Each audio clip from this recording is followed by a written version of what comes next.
Hello, everyone, and welcome to KFC SuperCoach TV for round 22. If you can believe it, there's only 2 more rounds left in KFC SuperCoach, and we're getting close to finding out who will get to lift that magnificent holy grail at the end of the year and claim the 50 grand as well. And of course, all the leagues out there are getting to prelim final weekend, so there's some massive matches going on, and we're going to be talking a lot about Patrick Cripps, I'm sure, in this episode. What do we do with him? At the moment, he's suspended for the next 2 rounds. The Blues are appealing, but I think we have to be prepared that he's not going to be available. So plenty to get into, but straight off the top, there is an issue that I think we need to address, and that is last week, Dan Batten was not on the show, but he did join us via the comments section and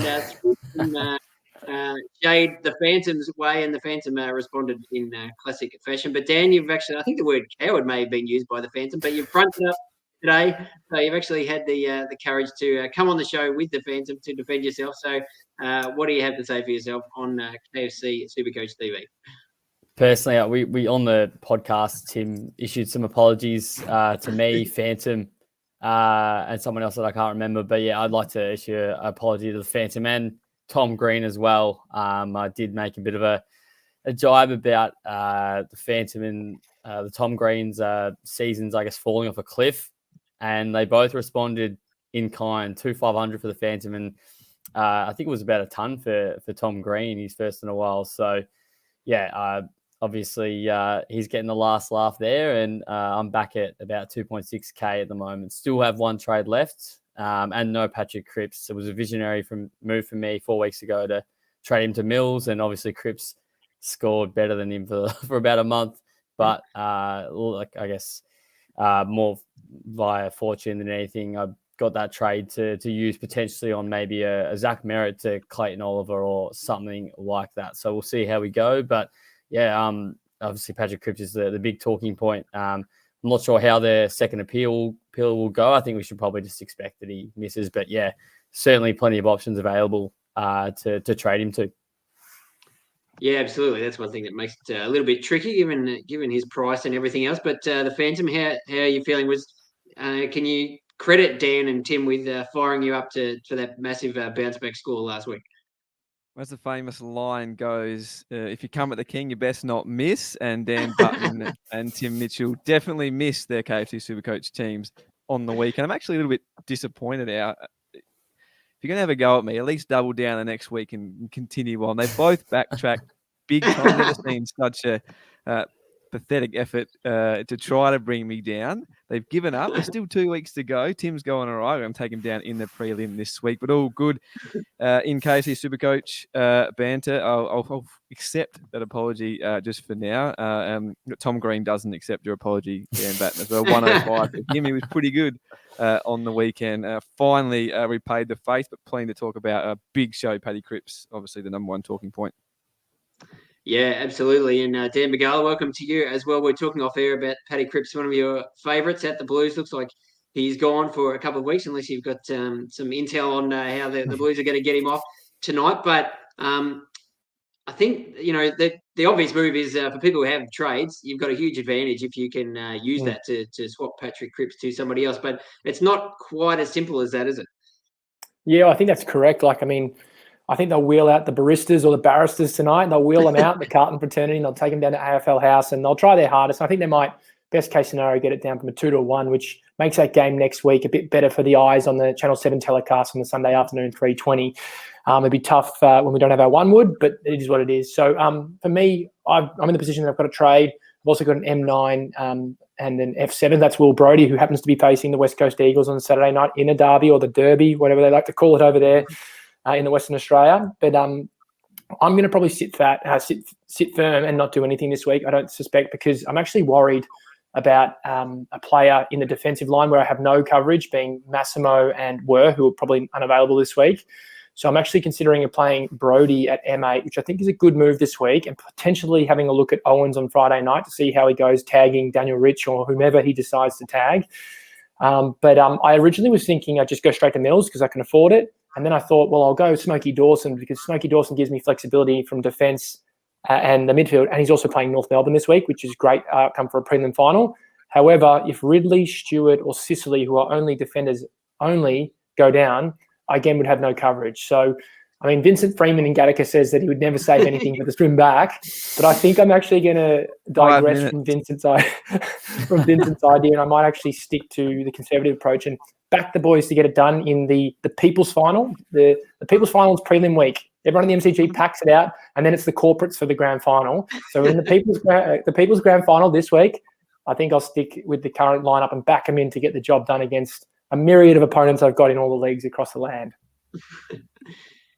Phantom, what's your take on that? If you've got one trade or two trades, some people see that Rory Laird's one of the most popular trade-ins for Petra Cripps, and you certainly can't blame people for trying to get him. He's hasn't scored under about 140 in about 2 months, it feels like, and he's playing the Kangas on the weekend, but he's about 170,000 more than Cripps. So I suspect that would probably take two trades to get there. I mean, if you only had two trades left, would you burn them both to get Rory Laird, or would you try and hang on to one, as you say, as Dan says, for the grand final? And if your coverage is actually not terrible, could you potentially just hang on to Cripps for one more week at least and just try and get through to the granny and then see how you place next week? Or is it better to use all the trades now and just cross your fingers and hope you don't have to worry about it? Well, firstly, I guess it depends how your matchup is looking. Look at your head-to-head before deciding your trades. If you got to get to the grand final first to be able to think about what you're going to do next week. With the Rory Laird one, I think he is the number one trade option, but only if you can do it in the one trade. If you've got some cash in the bank like Dan Bagala's got in his back pocket, I guess I wouldn't use two because we only got 2 rounds now. So Rory Laird's averaging 141 points, I think, since about round 14, as Gary Ablett from back in the day. But we've only got 2 rounds now. So even if Laird scores 140 and 140 in the next 2 weeks, your replacement's not going to probably be outscored by 40 or 50 points any more than that in the run home. And if you use your last trade and then can't replace that defender, like Dan Magala mentioned, next week, then you're going to lose more points that way anyway than the difference between a like-for-like Patrick Cripps replacement and spending the money on Rory Laird. So I don't like the idea of using 2 trades or using your last on Rory Laird if you can save one, because I think there'd be enough options there that could match him in the next 2 weeks. Yeah, now we've got a question here from Peter asking about the big outs this week, and I think it's sort of it's related to that because obviously Cripps is the massive one, and I don't think there's too many other Supercoach relevant players that we know of yet. Obviously, the teams are coming tonight, and there's every chance something could happen that we're not expecting. But someone like Toby Green, for example, is out and the Giants have said, well, we're just going to send him off for surgery now. Obviously, they don't really have anything to play for anymore, and that, even though he's not in a heap of teams, so I think the overall second-ranked KFC Supercoach has Toby Green, so that's a blow for them. But just that news sort of sent a few alarm bells that, teams that are not playing finals, and even, Richmond said today, Dusty, well, we're not going to try and rush him back for the home and away. We'll try and get him right for finals if we get there. So, when it gets to this end of the season, it wouldn't shock me at all if there's another player or two like that in the teams tonight and then the same next week. I mean, you're not going to risk someone, if you're not in contention for finals, just for a game or two that don't really mean much if they've got a bit of a niggle or anything like that. So I think that does add to the argument of maybe try and save a trade if you can. And, if it turns out next week, for whatever reason, you don't need it, then, you've got a bit of a free hit and maybe you can trade a Jaden Short or someone like that we've been looking to get rid of for a while. Dan, who are you looking at as, I mean, you're sort of in an odd position compared to a lot of us in that you don't have Cripps, but you do have a trade. Who do you think, is it one of these top midfielders that you want to get hold of, or can you pick anyone you like? What's the situation at Batten headquarters? Yeah, it's a good Batten question. for glory, isn't it? Yeah, Batten for glory. That's right. Batten for glory. Yeah. Might have to rename that name next year to go with that. SEN incident, we'll call it. But I sort of need to know what Eradicator is doing with his trades, Phantom. So I'll be listening into the Phantom's lair because I'm playing him in one of in the work league, in the prelim final. So but it looks like he has Cripps and Hewitt, so that'll be one to watch there. But yeah, does he have any trades left? He has one trade. He's still weighing out what he's going to do. The lair probably live Thursday afternoon or just after this, I reckon. I'll have to listen to that for sure. But yeah, I think I'd probably tune out the first 5 or so minutes though if I was you, Dan Button. Oh no, another launch from the Phantom. That's obviously expected considering the character of the man. But no, it was in terms of my trades. Thinking what I'll do is wait until Saturday night because Zach Merritt plays in the final game of the rounds.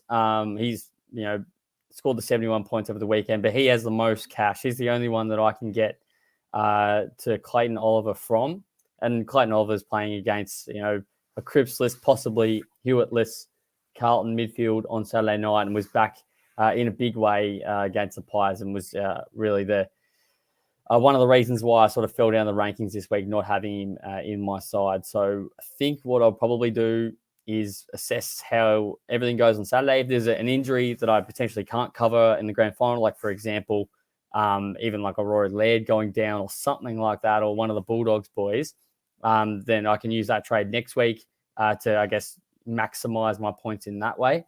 But if there are no injuries and it's all off scot-free by that Saturday night, I think I'll be pulling the trigger on Merritt to Clayton Oliver. It may not gain too many points, but I'm not sure where else I can really make up ground because I've got a guy like Darcy Cameron, but we know Brodie Grundy's out for the rest of the year.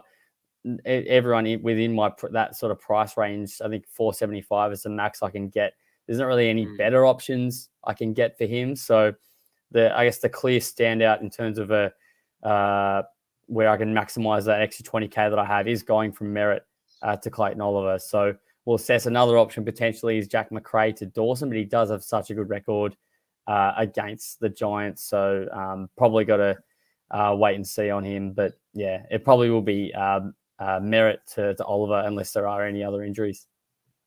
Yeah, interesting. I mean, Merritt was tagged last week. We saw kept to his lowest score in a while. But I mean, he plays Port on Sunday and then the Tigers in the last round. So I think he'd probably score okay. But yeah, it's a bit of a it's always hard to know how to predict. Like if you hang on to a trade, you could get stuck in a position where you can't really use it, which is sort of crazy. And you think I should have used it a few weeks ago, but then I used my last one and I wish I still had one now. So it can catch you both ways. Phantom, we've got you've done an article on the website, the heraldsun.com.au and advertiser.com.au, where you've rated 14 different possible replacements for Patrick Cripps. Troy here has thrown up a few of the options. I don't even know if Luke Ryan made the cut on your 14, but how do you rank these options? I mean, obviously you've got just some midfielders who are around Cripps's price. I think you need a tiny bit more cash in the bank to get those guys, but not too much. Or you could use some DPP. I know someone else asked a question in here about Ryan Marshall, which is someone who you were considering to use some dual position swings to get someone in the forward line or even the back line or even the ruck potentially to replace Cripps this week. Thanks for reading out. Luke Ryan actually is in. Oh, he was he? Oh, wow. He must have been near the bottom, 12 or 13. He averaged 90 to round 17, but last 4 weeks, 128, 128, 110, and 146. So real good going there from Luke Ryan. I don't mind that DPP play if you can. Walsh and Parrish, pretty hard to split. Both pretty good options. Obviously, Darcy Parrish back in the side last week. His first game in about 5 or so. Scored 120 against the Giants. And played Port this week, as you mentioned. Willem Drew is probably the one who could go to one of the midfielders, but you think it'd be Zach Merritt first. So you think Darcy Parrish probably gets off the leash. And if he is okay second up from a spell, then I like him as an option. He's one I'm weighing up. It's either probably Rowan Marshall or him. I already have Sam Walsh, though. And Walsh, the Blues need him to lift, especially if the Cripps second appeal is uphill and he does miss. No Cripps, no Hewitt. They need Sam Walsh to sort of keep their finals hopes alive. So all very good options. I think probably maybe just take a Walsh or Parrish. Ryan could score well in the derby again, but they've got a lot of good defenders and down there. I still think I trust one of the mids. I think just.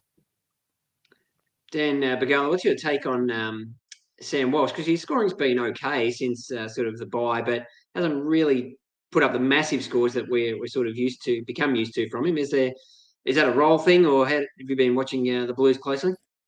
No, I think he's copped a few tackles where he's really flexed that ankle. Like obviously he did a syndesmosis pretty early in the season. I've watched him languishing. I think in that game at Etihad Stadium about 3 weeks ago when we beat can't recall. Actually, might have lost. I know. Can't remember who he played. He hurt his ankle, went up and got carried off the ground, and then a few weeks later did the same thing. So for me, I reckon he's just he's obviously carrying a bit of a niggle, and there's no doubt about that. But again, like, he's a superstar. No Batman this week, so Robin has to step up to the plate. So you suspect he'd be at his very best and probably like really rack it up. But the thing is, like, you'd suspect Melbourne would put a Harms or a Viney or a maybe Brayshaw head to head with him, something like that to keep him accountable.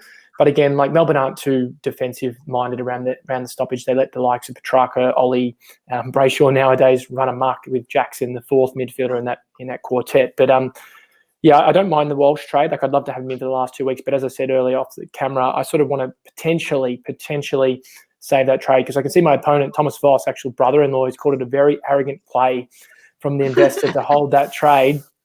But I think it's a very prudent decision as well, because he's got Taranto and he's got God knows why, and he's also got Cripps with limited coverage, being Wacko Jacko in the forward line and Owens/Burgoyne in the guts. So maybe it's the right move. And this league's not for cash. It's all about kudos. So I'm really trying to ratchet my name on the Hall of Fame in that group. But otherwise, Walsh is a great pick. But obviously, with no superstars like really attracting attention, being Cripps, you'd suspect Melbourne may inject a bit of work into him, I suspect. Yeah, I think didn't Walsh score about 190 against Collingwood last year? So that's who he's got in the final round. So they don't put much defensive effort into opposition midfielders. So you think he'd at least go well in that round. Ash has asked a couple of questions on here, Dan Batten, about Ollie Wines as a potential pod. Just looking up his scores, like, he's down under 500k. And he scored 125 and 118 in his last two. Before that, it was a bit of 60, 80 sort of stuff. So could you back him in? He's got Essendon and Adelaide, which is a pretty favourable draw for the run home.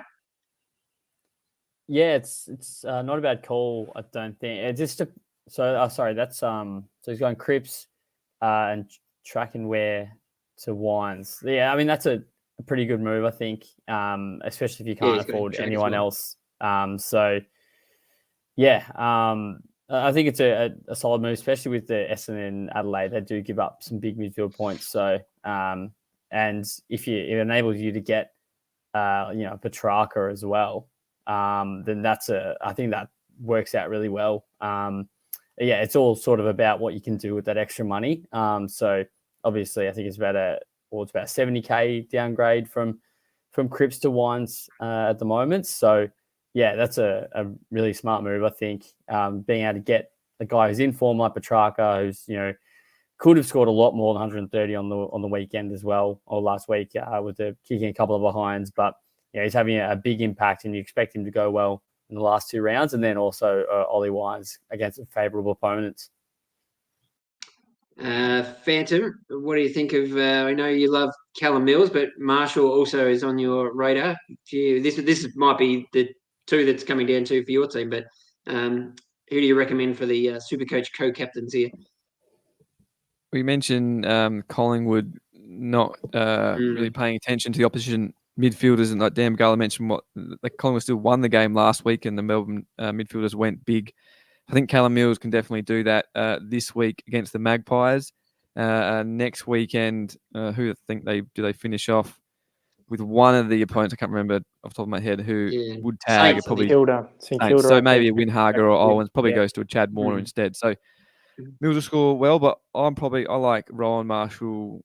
His 176 a couple of weeks ago was huge, and even his 96 against the Cats was pretty good too. He started off with a few clangers, worked his way back from that, and given Reece Stanley's ability this year to negate his opposing ruckman at times, the 96-point performance from Marshall down at the Cattery was pretty impressive too, I think, in the end. So Brisbane and the Swans, both at Marvel Stadium. I think in terms of top-end scoring, I think Rowan Marshall's the one. Speaking of Rucks, Dan Begala, what do you think of Max Gawn? Has seemed to have looked a bit more like the Max Gawn of old the last 2 or 3 weeks. Tim is throwing up about a 5-way pod DPP move, which he loves, to swap Cripps straight to Max Gawn. But Ed here is asking too about whether you'd trade Nank to him just to try and win a prelim. I mean, Nank scored about 160 last week. And I wouldn't expect him to repeat that, but he's in pretty good form and playing the Hawks. They don't have the strongest ruck division. So big boy, farewell talk. Well, yeah, true. That's a good point. He's retired, so whether he'll lift for this weekend. But what do you think of Ad's ideas here? Just obviously, he's got a couple of trades, maybe a bit like Dan, in that doesn't have to, replace anyone injured, but trying to find the best way to get an advantage this weekend. Well, they sound like luxury trades, which is not a bad position to be in. But with the Gawn one, obviously there was a quote midweek saying that they like him as a full forward. They're trying to lure Grundy to eventually create Grandy at Melbourne next year. Yeah. But my view is, like, what I saw from Nankervis, obviously he rucked against Teakle, who's just learning his craft. He's new to the AFL. He's going to be a good little player. But like, he's rucking against the Hawks, who Ben McAvoy gave up 173 points against Rowan Marshall 2 weeks ago. Like, I think Nank is a chance of going 120 plus again. Like, he's too mobile. He's a competitive beast. He'll ruck one-on-one with McAvoy. He's probably one of the easiest rucks to score against. He's 35 years old. And then the Bombers next week with Draper. And I mean, they're not going to make any threat for finals. So you suspect they'll just be preserving their bodies, making sure they can go on a bit of a season-ending tour at the end of the game, I suspect. So for me, I'd probably retain Nankervis and accept that. And same to that Houston trade. Like, Houston's capable of top-end scoring. It's just that obviously a concussion or an injury 2 weeks ago really affected him. And Ryan looks like the most in-demand defender as it stands. But you suspect with his form right now, like, could a West Coast Eagles place someone like a Jermaine Jones or a defensive forward on him to mitigate his impact? Possibly. But, yeah, I mean, I look at those things. I think the Nank to Gawn one in seasons gone past looks like a no-brainer. It's 20 points, 30 points, maybe 40 points a week extra. But with the matchups that Nank has, and this goes back to Phantom's thoughts, there's 2 weeks left. You really just have to think who is going to score the best between round 22 and the conclusion of round 23. And there's a big chance that Nank could get better than Gawn. Gawn's rucking against Pitternet and TDK, and Pitnet's coming off a spell. He's had a 1 week rest, managed to get ready for this game. And he's actually quite a tough lump of a lad who's actually pretty hard to score against. And if the quotation from Goody is correct, and they're going to keep persisting with Wacko Jacko in the ruck, well, maybe Max might have a troubled day out with the likes of Wiedering, Marchbank, the young fella from the Dogs, Young, coming over the top and making his life tough as a full forward. Yeah, no, I think Nank may be lifting with Dylan Grimes out. He's the sole captain there at the moment and needs to get the Tigers into the finals. So, yeah, I like he does. And it's not so much the hit outs, but he just, he lays tackles. I think he had the second most clearances on the ground last week. So he's huge with all that sort of stuff. There was a quick one here that I thought I might be able to quickly answer myself, which is Aaron asking about Steele or Parrish. I would definitely take Parrish out of those two, even though I love Jack Steele, and I'll be looking at him next year for sure. Hopefully he's a little bit cheaper than certainly what we would have paid this. Well, I did pay in round one this year. But the last couple of weeks, he's just been, just in low hundreds. I think he got 80 or 90 last week. And Parrish, we know he can rack him up, and he's got I like his fixture. I think he won the Yukin Award last year against Richmond in the Dreamtime game, scored about 170 in that game, and he's got the Tigers next week. So I like Parrish as a trade-in, and he's about 30 grand cheaper as well, if that helps at this stage of the year. But we can probably get into captains for the week. I mean, is it as simple as, if you got Rory Laird, surely you just whack the VC on him versus North?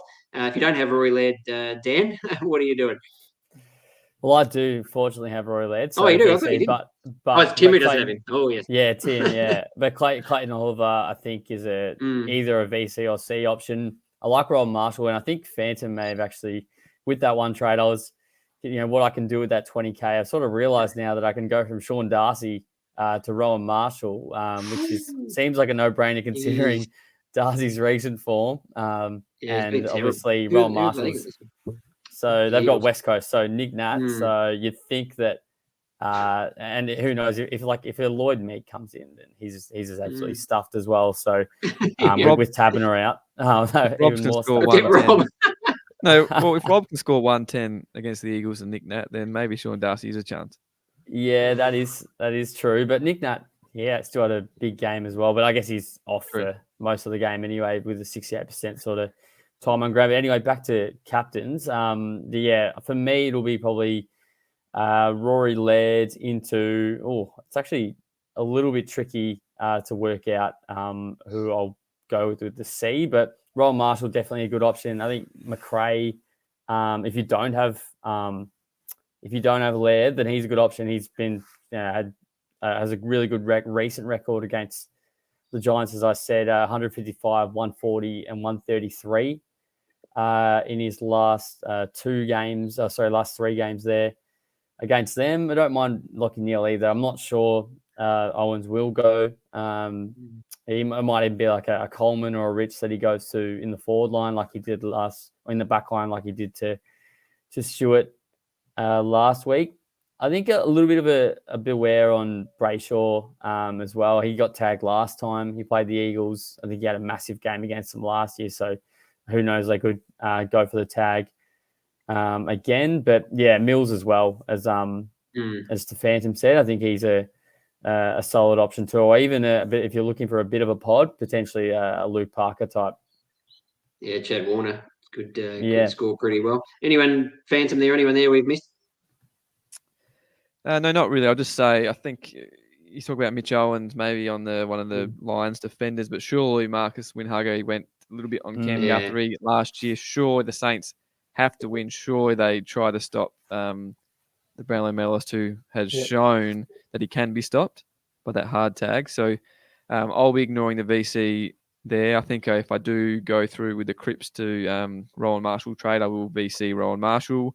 The hipster on the lair today, probably going to VC the Bont, hates the Giants. We know that. Dogs have to win. Interesting side question, I think, for after. What do Perryman and Ash do this weekend? Who do they go to? Is it maybe Bailey Dale, Bailey Smith, potentially? Oh, no. Not good for Al. It's like Marcus Bontempelli, do you not even try because you're sort of wasting your time a little bit with him? You have an influence in some way. But yeah, so probably Marshall into Clary for me on Saturday night. Probably the way to go, I think, for me. Touk maybe against the Cats could bounce back. Not going to put any attention into him, even if Geelong go up to Metricon and win. We've seen Touk in the past. Doesn't matter what the result is, still should score well. But you'd like to probably have a look at him as a VC after what happened last week. So he could go into the Clary move. Petrarca, if you've got him, should score well also, you think, against the Blues in that week in midfield. Yeah, I agree with that. I think for me, simple as Laird into Clary is that, you don't have Laird, do you, Dan? So, I don't know. I guess you Kane Turner onto Laird, maybe you're hoping for? No, what's the thing? Like, I don't have the underground Laird in my side, unfortunately. But I look at what the Phantom's doing. I'm in a similar boat. Like, we know that Lockie doesn't love the close attention. We know Windhag is 100%, 95% heading towards him. If it's not him, it'll be Owens. But Owens has obviously got a penchant for doing the forward stopping, which is pretty cool as well. It's a good feature to have. But I'll probably have to skip Neil, but I might be forced into one of those guys in the first game because my only loop might be or Bodie Ulwan, who's been fantastic all year. But effectively, I can't really have much of a look at anyone. So I need someone like Massimo, or I need Teakle to go back to the sample and have a spell and not be in the 26-man squad that leaves me worried all weekend.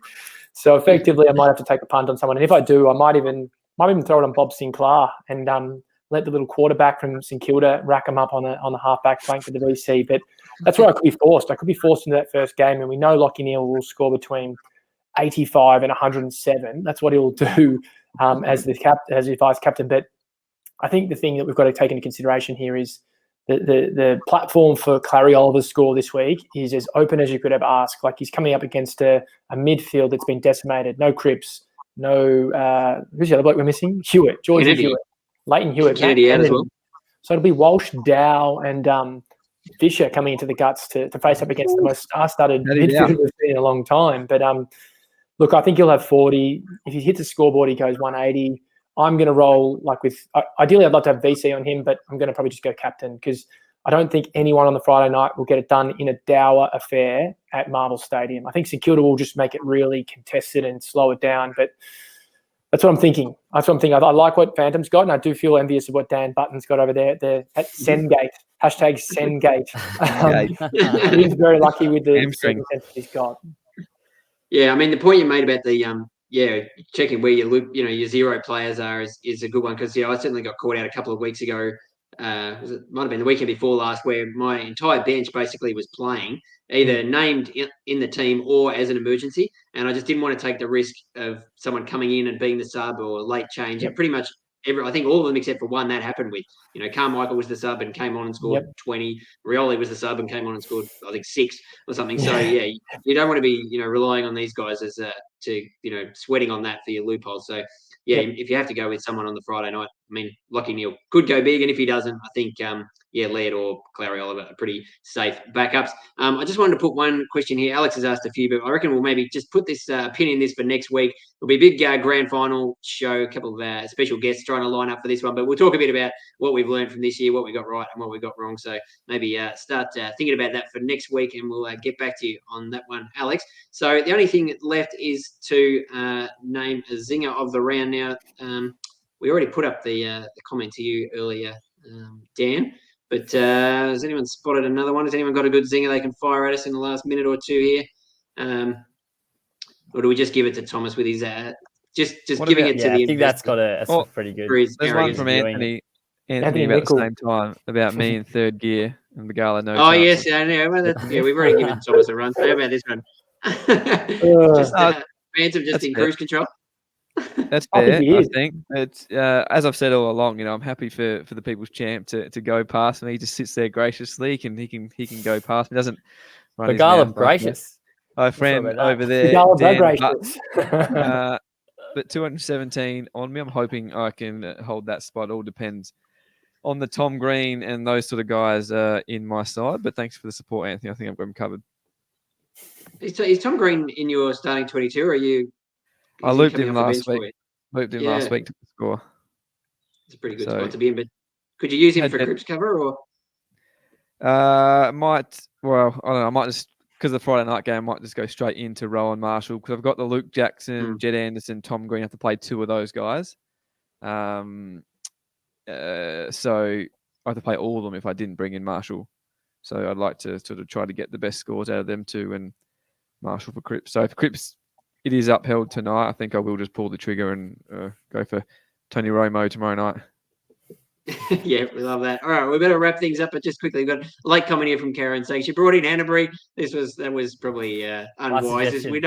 We know his that's right, Dan. We can blame you, but we know his injury history, but also had Stewart, which I did as well. So that was just an absolute shocker last week. We talked about Mitch Owens, but she's got one trait left. You're in a better position than me, Karen, and I got knocked out of the work league as well by Tim. So that wasn't fun at all. But hopefully, there's still some random leagues out there I might still be alive in. But good luck, everybody out there. If you're playing in a prelim, we'll be watching this Patrick Cripps appeal tonight. And if he does somehow get off, we'll make sure everybody knows. And that would be a great result for me, because otherwise we'll be playing Mitch Owens or someone like that in the midfield instead of him. So hopefully people are in a better spot than that. But good luck, and we'll catch you next week for a massive grand final edition of KFC SuperCoach TV.